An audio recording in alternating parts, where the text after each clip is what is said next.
Assalamualaikum warahmatullahi wabarakatuh. Halo semua, balik lagi bareng aku Hilda Hardianti Faujah di Learning Journal Teknik Produksi Film.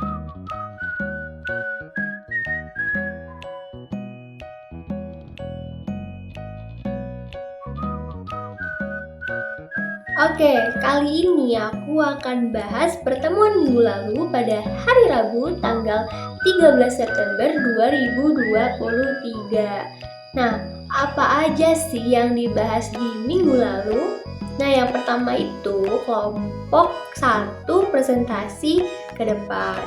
Mereka beranggotakan pokoknya sekitar 5 orang dan mereka membahas tentang pengertian film dan lain-lain. Nah, selain kelompok 1 presentasi ada juga tambahan dari bapaknya. Dan Pak Adi menambahkan beberapa evaluasi untuk perbaikan kelompok 2 di minggu selanjutnya. Langsung aja kita bahas materi dari kelompok 1. Penasaran kan apa aja? Yuk, simak terus videonya. Oke, lanjut aja kita bahas materi dari kelompok 1. Nah, judul besarnya itu pun jadi sumber tanda tanya gitu. Mereka nggak ngasih judul tentang makalah mereka ini. Itu pun Pak Adi komentari sih kemarin gitu. Jadi semoga minggu depan mereka sudah dapat tuh judulnya gitu. Oke, langsung kita bahas. Jadi yang pertama mereka itu ngebahas tentang pengertian film.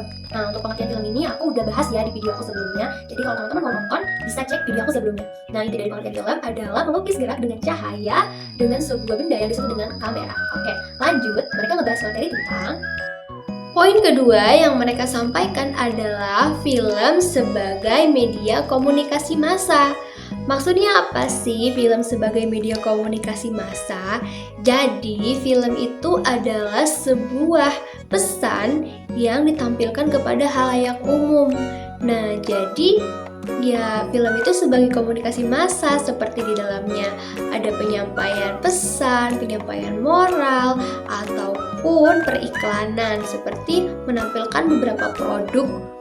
Nah, itu juga sebagai komunikasi media massa yang artinya film itu dinikmati oleh setiap orang dari semua kalangan.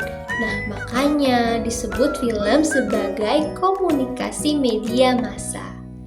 Materi ketiga yang mereka sampaikan adalah film sebagai realitas sosial. Nah, kenapa sih film sebagai realitas sosial? Oke, kita bahas. Nah, film ini seringkali dipandang sebagai sebatas sarana hiburan. Padahal, film sebagai media komunikasi massa dapat lebih dari sekedar tontonan. Film dapat mempresentasikan kehidupan sehari-hari, mempresentasikan kehidupan sosial yang diangkat dalam sebuah tontonan yang disebut dengan film. Film mengkonstruksi realitas sosial yang terjadi di masyarakat. Hal itu dapat dilihat dari bagaimana film menyuguhkan potret kenyataan dalam bentuk-bentuk simbolik yang syarat makna dalam pesan-pesan konten dan estetikanya. Nah, jadi film itu mempresentasikan kehidupan sosial yang terkadang mengandung pesan-pesan sosial dan pesan moral masyarakat dalam sebuah tontonan. Seperti itu. Lalu yang keempat yang kelompok 1 sampaikan adalah imajinasi dan pengantar dalam film. Film telah menjadi komunikasi audiovisual yang akrab dinikmati oleh segenap masyarakat dari berbagai rentang usia dan latar belakang sosial. Nah, film ini dinikmati oleh semua kalangan dan tidak memandang strata sosial. Dan latar belakangnya pun ya beda-beda, orang bebas menonton film dimanapun dan kapanpun. Dalam menyampaikan pesan kepada khalayak, sutradara menggunakan imajinasi untuk mempresentasikan satu pesan melalui film dengan unsur-unsur yang menyangkut eksposisi. Nah, eksposisi ini adalah penyajian langsung atau tidak langsung. Tidak sedikit film juga mengangkat cerita kehidupan sehari-hari yang memang nyata benar adanya. Nah, jadi itu film sebagai imajinasi. Selanjutnya, kelompok 1 menyampaikan tentang jenis-jenis film. Nah, jenis-jenis film ini udah aku bahas ya di video aku sebelumnya. Kalau kalian yang belum nonton, silahkan kunjungi video aku sebelumnya. Nah, Kelompok 1 menyampaikan bahwa jenis-jenis film itu ada 3. Yang pertama ada film dokumenter, yang kedua ada film fiksi, dan yang ketiga ada film eksperimental. Seperti yang kita tahu bahwa film dokumenter adalah film yang mempresentasikan kejadian yang memang nyata terjadi. Nah, untuk yang fiksi ya, itu adalah cerita karangan dari sang penulis, ya bisa jadi juga sih terinspirasi dari kehidupan sehari-hari, namun tidak semonumental seperti film dokumenter. Dan selanjutnya film eksperimental. Nah, sebenarnya tentang pengertian film eksperimental ini aku sendiri kurang ngerti gitu ya. Tapi yang mereka sampaikan adalah jenis film eksperimental merupakan jenis film yang berbeda dengan film dokumenter dan fiksi. Film eksperimental tidak memiliki plot, akan tetapi memiliki struktur. Struktur tersebut dipengaruhi oleh insting dan terkadang sulit untuk dipahami, bersifat abstrak, dan lain-lain.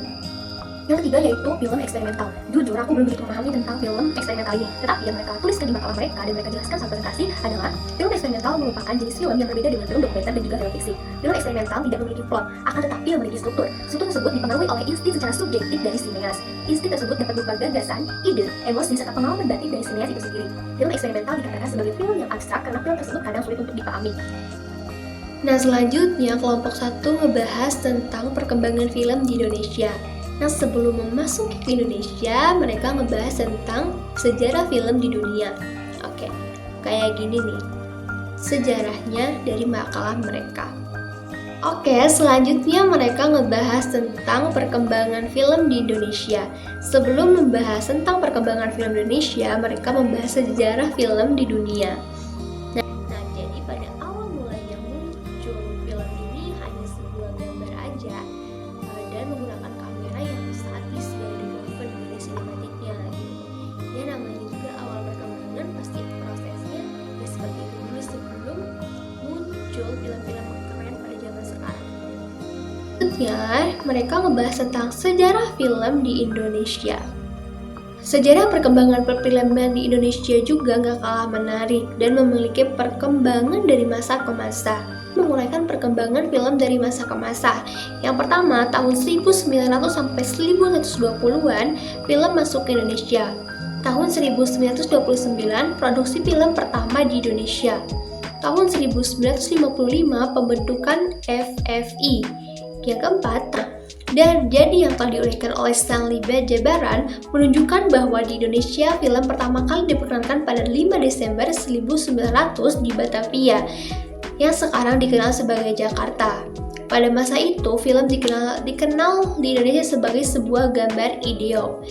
Dari yang telah diuraikan oleh Stanley Bajabaran menunjukkan bahwa di Indonesia, film pertama kali diperkenalkan pada 5 Desember 1900-an di Batavia yang sekarang disebut dengan Jakarta. Nah, film yang pertama kali ditampilkan di Indonesia itu adalah film dokumenter dari Belanda yang menceritakan tentang perjalanan Ratu dan Raja Belanda di Den Haag. Oke guys, itu adalah materi yang mereka sampaikan. Selanjutnya, mereka meresensi film yang berjudul Hope. Nah, jadi Hope ini menceritakan tentang gadis kecil yang mengalami kekerasan, dan aku gak bisa lanjutin buat cerita karena kayak takut aja gitu ceritainnya. Nanti ya itu tentang anak kecil di Korea sana, itu berasal dari kisah nyata. Dan begitulah materi yang kelompok 1 sampaikan tentang teknik produksi film pada pertemuan kemarin. Terima kasih untuk teman-teman yang sudah menonton.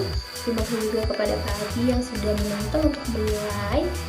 Sampai ketemu di video selanjutnya. Mohon maaf dan terima kasih. Wassalamualaikum warahmatullahi wabarakatuh. Sampai ketemu di video selanjutnya. Dadah.